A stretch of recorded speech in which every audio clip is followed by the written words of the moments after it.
Welcome to the channel, Jackson. So happy to have you here. Happy to be here, Ariel. Thanks for having me on. Yeah, would love to hear a little bit about your background before we dive into market trends. Sure. Yeah, absolutely. So if we're going all the way back, if you can tell by the guitar behind me, I was a musician originally, but more pertinent to our conversation. Um, yeah, got my degree in economics, went working in the startup space and marketing. Didn't want to go the banking route.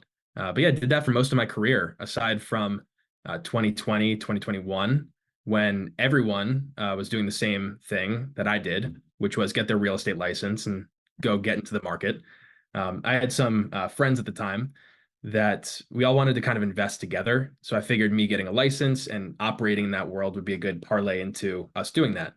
That being said, we found quite a few problems in the industry that I'm sure we'll get into at some point.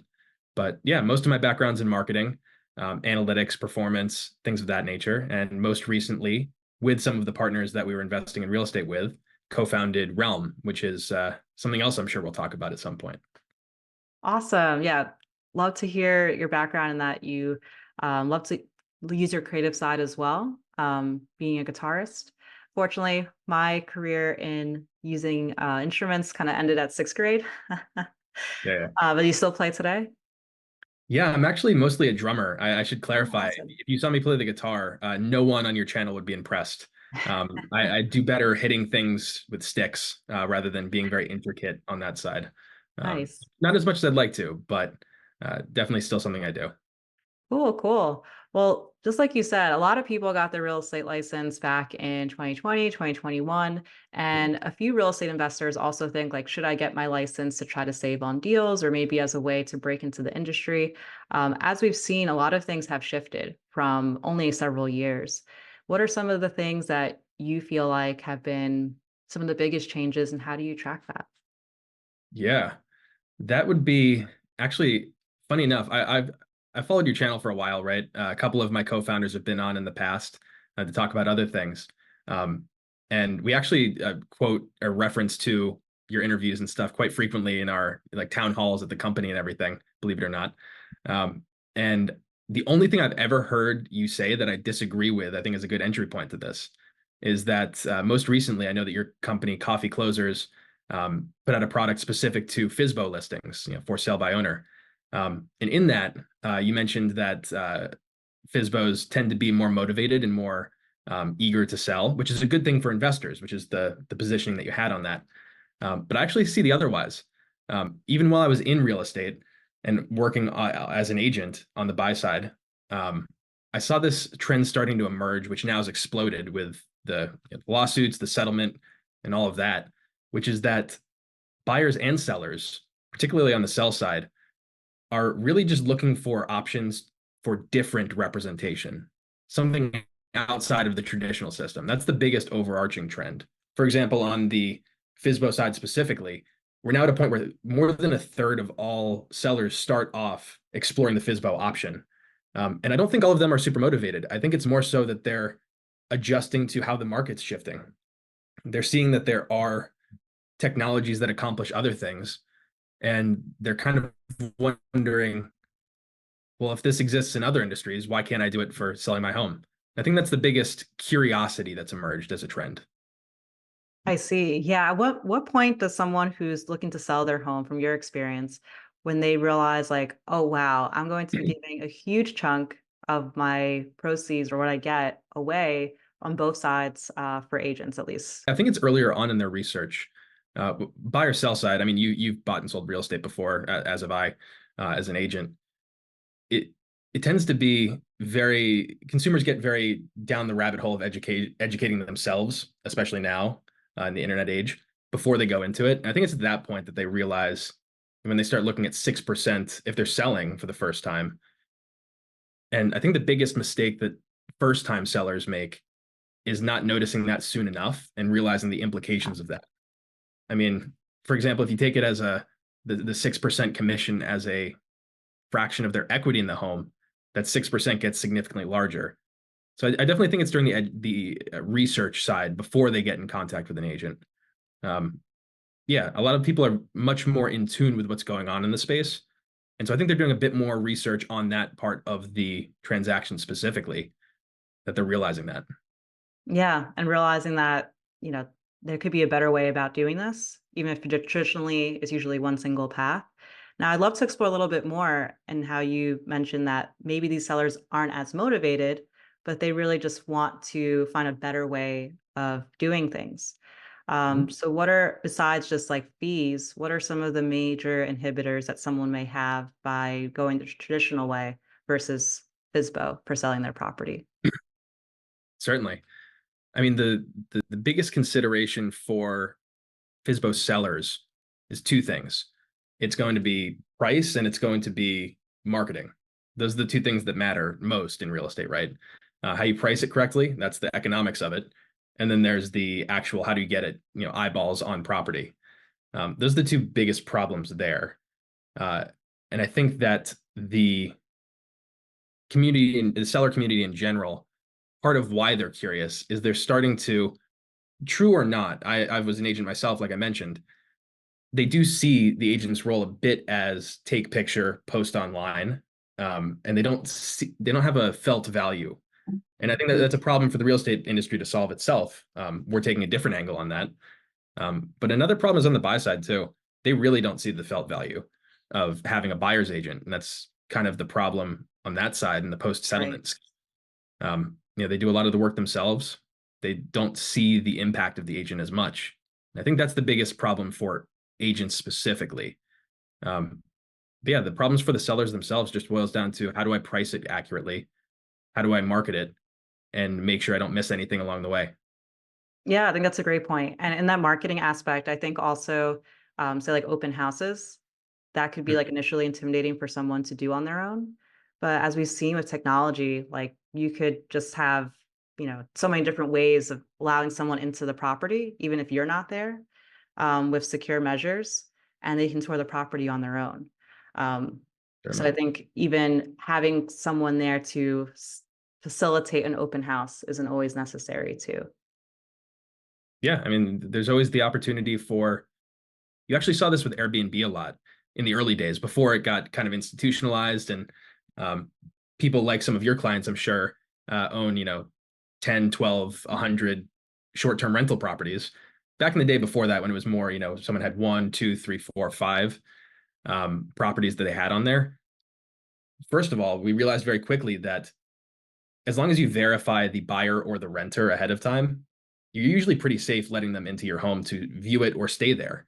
And Airbnb even had a system, I believe, maybe it wasn't nationally, but regionally, where you could have a friend check in on that listing every once in a while. If you were someone who was investing out of state, you could have someone local actually pop in and verify that everything was okay. And now we see that on the institutional side. These conglomerates that have 100, 200 short-term rentals have regional kind of managers to pop in, make sure everything's okay, verify that tenants left, things like that. I think that translates to home showings as well, open houses. Yeah.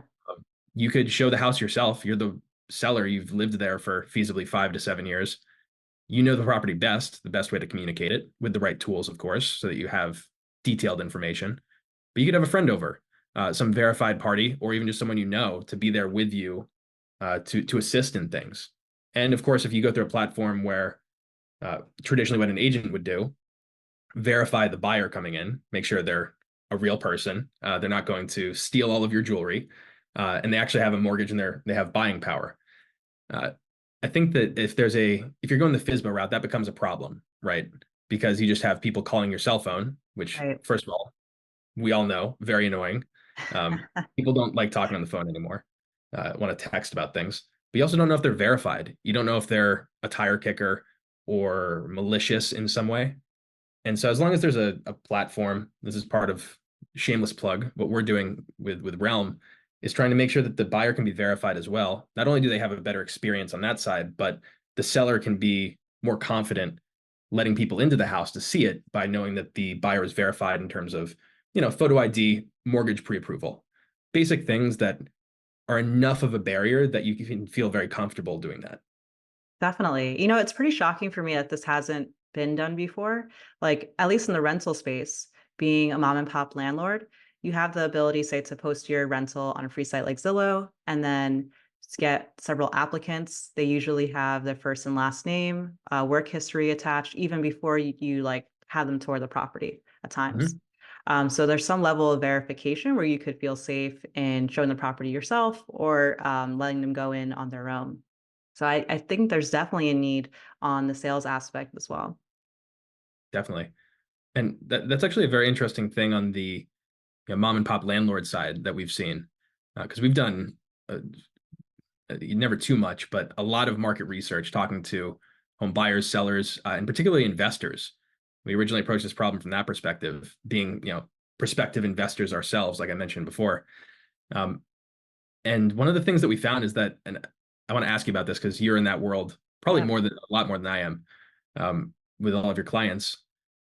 We saw a lot of investors who, once they went through 2 or 3 transactions, starting up that mom and pop landlord side, they wound up just getting their license because they realized it was actually cheaper for them operating more frequently in the real estate space to be licensed themselves rather than have to, one, deal with an agent on the acquisition side, and two, pay the commission when they offload, especially if you're a house flipper or you might flux in and out of a portfolio more and more rapidly than someone who's living there.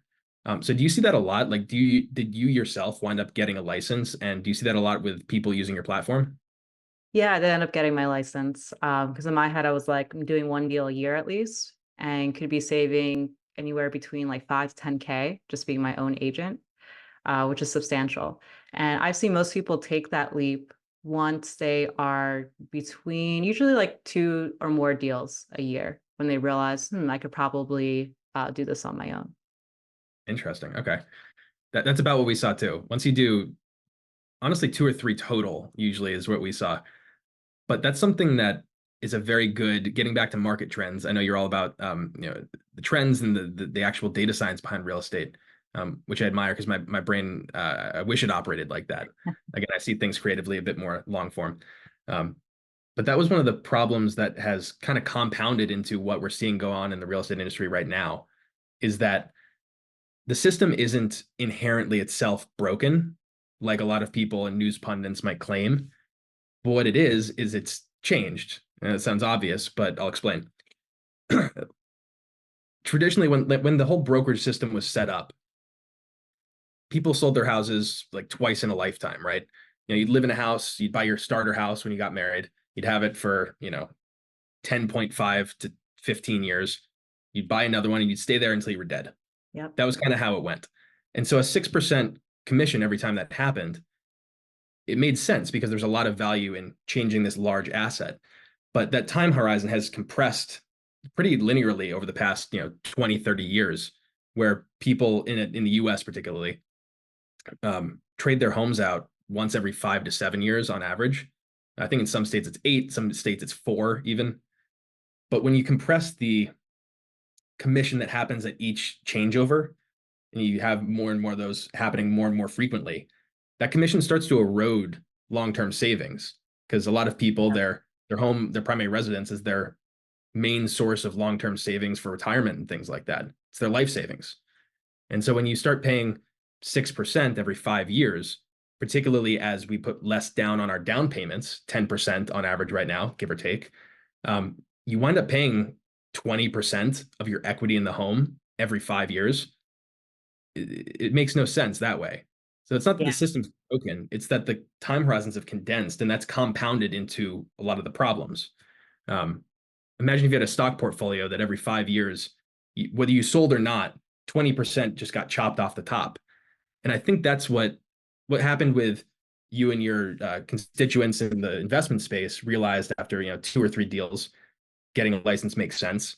I think some homeowners, and we actually, curiously enough, we're a technology company, so we assumed a younger demographic, but we found that kind of the baby boomer generation was very open to this, particularly because they have now done 4 or 5 home transactions in their lifetime. And they've gone through the same thing as a resident, not an investor, that investors go through, probably on a shorter time horizon. But they're seeing those same problems come out too now, where you look back and trace back how much over your lifetime you've paid, it starts to get very, very concerning very quickly. I think people are realizing that now. Agreed. Yeah, I think that's a really good call out that you made in terms of how long someone holds or stays into their home previously versus now, and why that percentage that comes out on the sale is even more like impactful today. As well, the barrier to entry to become an agent is, I would say, rather low, which would probably be an even more like enticing reason for folks to get their license when they get to that sweet spot of, okay, I've done this a couple times, and now I want to save money. I think to get your agent license, what it's like altogether with the fees, probably less than 2K. I'm pretty sure when I did it, if I'm remembering back, I think my New Jersey license, I might be misquoting myself. It was like $750 or something like that. It's very, very accessible. Yeah, very accessible. I think the biggest fee that I was shocked with was joining NAR when you have to Yeah, join. Yeah. yeah. No longer a requirement Yeah, for some brokerages. I was a Caldwell Banker agent. sure. No longer. I should put that disclaimer on it. Have since given up my license just as getting out of the industry, not even working on this. But Anywhere Real Estate, which is the parent company that runs, Caldwell, Sotheby's, all that, they removed the requirement that now you're not required to be a member of NAR to be a licensed agent through them. Um, I don't know if that's gone into effect yet, but that is something they were talking about when they settled early on, pre-NAR settlement. Gotcha. Um, but that itself opens up problems. If you're just someone who wants to own a home, it doesn't make sense. Even if it's $1,000, it can be $200. The upkeep of being part of a trade organization Yeah. doesn't make sense to get a license just because I know that I'm going to buy a house or sell this house in 5 years. You know, there should be, that's where the for sale by owner becomes a thing. And, Hmm. like I said, 36% of people are now looking into that. Of that 36%, roughly a third of the population that sells, um, of that, 70% fail because they don't have resources. They're not getting licensure because it doesn't make sense. And there's no unified place where they can go and do everything. Like you said, you can post it on Zillow for free, but again, you run into the same problem. Price, marketing. How do you accomplish those two things? And then of course, you're going to get calls from buyer's agents, you're going to get your phone blown up with calls and emails from people, and if you try to remove yourself from that and add like a CRM or something, first of all, now you have an added layer of complexity, Yeah. but also it gives a layer of friction to any potential buyers that might actually be interested to getting in touch with you. So you run into a lot of problems. It doesn't make sense to get licensed, and it's currently a hard option to for sale by owner yourself. So where does that leave us, right? Yeah. I'm Then curious. you're basically hacking together different tools to try to help yourself in this process, but not one simplified way to do so. Yeah, nobody wants to build a marketing funnel just to sell their house. Um, I mean, I've made my career building marketing funnels. I wouldn't want to do it to sell my house either. It doesn't sound like an enjoyable experience just to do that for an acute time horizon, you know? So I'm Agreed. curious how you think to get kind of like zoom out on the macro a little bit. Because again, I operate very much on the residential side with what Realm's doing. But on Coffee Closer side, you're much more on the investor side, mom and pop investor particularly. How do you see if at all, curious about that, how the NAR settlement affects the investor space? Because a lot of them have licenses. How does that look from your perspective? Yeah, I was actually listening to Bigger Pockets episode recently, and an agent, she was stating that maybe the whole model changes for the buyer side agent. So instead of them being paid like a commission of say like 3% of the sale, maybe it turns instead into like you get paid by appointment of which tours you bring, say, the buyer to. And it, yeah, completely can shift the whole like commission model, which could make it more attractive for a particular buyer to a seller if they're not maybe paying or their agent is requesting like a high fee. Definitely. I actually just wrote a piece with a member of my marketing team at Realm, Daniel. We put out a piece about exactly that. Perhaps the way we saw it and the way we approached it was that the buyer commission will likely change in three very rapid succession phases, where first we're just going to see the commission in general for buyers agents drop because they're going to have to be more competitive.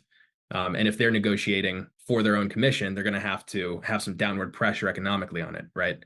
Um, from there, I think you're right. It's going to shift the model to something akin to other professional services where it's either flat fee, as real estate lawyers get paid, or hourly for if you just need someone to help you with a specific part of it. Maybe it's the appointment, maybe it's something else like that. And then from there, I think we're going to see replacement happen. But we will see those two things happen first. I think you're absolutely correct about that. The model itself will change in some way. Yeah, I think it's actually really beneficial at points to the buyer's agent too, right? Because a lot of folks that get into the space, they become an agent for the buyer side first, Mhm. and they're going to all these tours, and maybe a lot of these buyers aren't as serious, Yeah. but they're not getting paid until the sale. So a lot of people drop out in that aspect as well. So yes, there may be less like overall return for the buyer's agent, but it could also help for consistency of income, I think. For sure. 100% on that as well. I was a buyer's agent when I was in the industry, specifically because that's the entry point for new agents. Yeah. That's another problem that I see is that I don't think sellers agents, people that focus particularly on listings, the listing agent, they're not going to stick up for buyer's agents as much as I think the industry hopes they will, because it gives them more negotiating power that it's actually to the listing agent's benefit if there is no buyer's agent. Because if Right. you, let's say there's downward pressure on commissions overall, and you're listing a house, you might tell your seller that, hey, we can anticipate that buyer commission will be, say it's a point and a half, something like that. And so I'll take 2%. That way you're only paying 3.5 total. Making up numbers here. I don't know what the implication will be. But if you remove the buyer's agent, the seller's agent and the listing agent winds up better off because instead of 4.5, whatever it is, 2.5% plus a point and a half, maybe it's 4% total. They could just say just 3%, no buyer's agent. We won't Yeah. accept people that have a buyer's agent commission. You pay less, I make more. I think that they're not going to go to bat for them the way that the buyer's agent community is hoping they will. Um, it's very interesting to see how not just the external, because that's what everybody's focusing on, how will this affect buyers and sellers, which is the most important part, right? The whole industry exists to help them and Mhm. protect them, particularly, and empower them. Whether it does that anymore, that's up for a lot of debate. But we're going to see a lot of internal strife too between different types of agents across the spectrum. That's going to be a Definitely. real consideration. It'll be fun to watch. Yeah, I think it will be, especially how it differs between luxury versus non-luxury as well, and different types of properties. So, Yeah. with that, I know you mentioned previously, like there's so many more tools available today that can help these sellers, FSBO sellers. So, but one of the main pain points is pricing their property. Yeah. So, what tools are available to help with pricing a property, or what are some like limitations that you see today that FSBO owners may have when trying to price their property? Definitely. This is something we spend a lot of time about. For a bit of context, uh, with Realm, our platform, sellers can, even if you're not looking to sell, if you're just a homeowner, you can value your property simply using our application. Realm is the platform, and through Realm, we offer our Merlin AI. Merlin is your guide through the real estate market and through Realm. Um, he's very, it's also funny that I'm personifying him. I'm sure, uh, helps you guide your way through valuing your house. In this case, also helps on the buy side, but we'll get to that in a second. Just simply by giving Merlin your address so it can pull some basic record data and then doing a video scan of your property, which Merlin uses computer vision to extract all of the price drivers, the building materials, any damage, anything that would have a pertinence on price, even things that a human agent might miss, even an expert one. Merlin will help, being trained on millions of homes, extract all of that information and provide a robust profile of your home. And from that, help you get an estimate of price. Everything from macroeconomic trends with interest rates and whatever Jerome Powell's doing, all the way down to literally the bolts and screws of the house considered in that price. And that gives immense value to the seller for a number of reasons, but most particularly, the problem with what FSBOs have today, let's use the classic example, right? Zillow's estimate. Um, when I was an agent, as an aside, I had a mentor who one of the best agents I've ever seen in practice, Ernie Tufo, shout out to him. Um, Tremendous guy. he told me that when I asked him as an agent, can I trust his estimate? Is that a good measure of price to start with? And then we can do comps from there. He said, and I'll remember it forever, uh, Jackson, you should trust his estimate about as much as a doctor would trust WebMD. It's not a viable option for pricing a home. It's a black box. It might be very accurate in a lot of cases, but as with WebMD, sometimes a headache you might be told is a terminal disease. You could be very far off. And so what we do with Merlin's AI through Realm is give that seller a pricing estimate based off of more data than a human could go through in a format that explains to them the why of the price. And that's the biggest part, because particularly as an agent, when you tell a seller a price, they're always going to think it's higher. That's just a simple law of the universe, right? But if you give them a justification along with the price, not after, it helps them understand why it is that. And it helps them digest that and be more confident in that. So that's the biggest benefit that we try to go after, because there is a gap there. You're right. FSBOs don't have a lot of options there. It's a Zestimate or swag, sophisticated wild ass guess, you know? I love that. That is way too often in the industry, swag is used. But when a data-driven approach is available, it's even better. And Zestimate, it's yeah, a good maybe starting point, but I've seen it really only work very well for properties that are maybe like only 5 years old.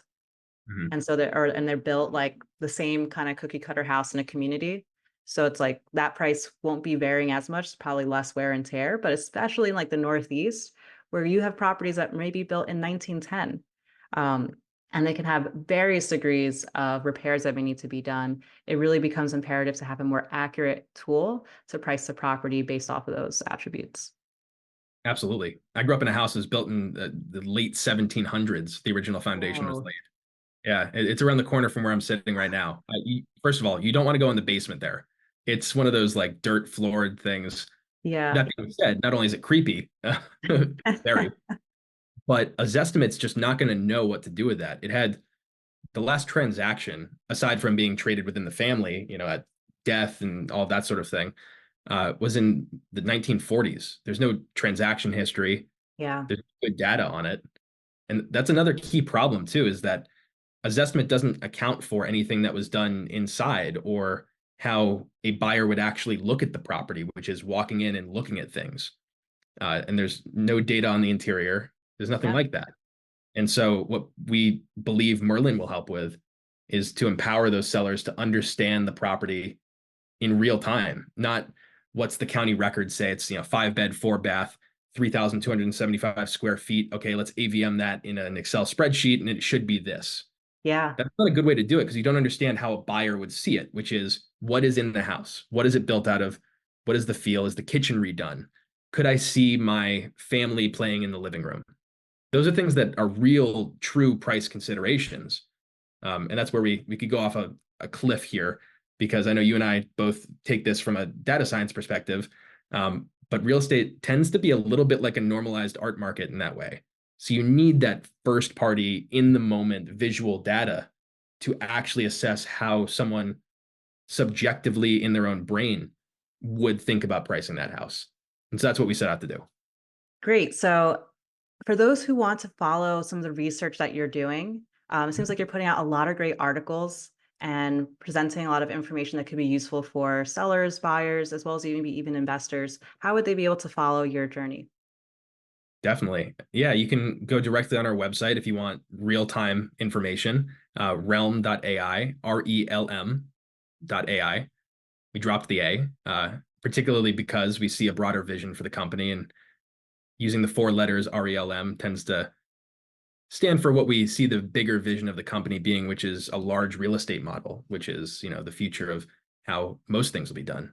But you can follow us there, sign up for our wait list. We'll have a newsletter where you'll get real-time updates on production of the product, launches, our blog, any video content or short form content we'll be creating. And with that, you can also follow us on social media at realm.ai on pretty much everything, Instagram, Twitter, etc. And myself, Jackson Writer, Jackson Wright, REIT, on, again, all platforms. Awesome. Well, thank you so much for your time, Jackson. Really appreciate it.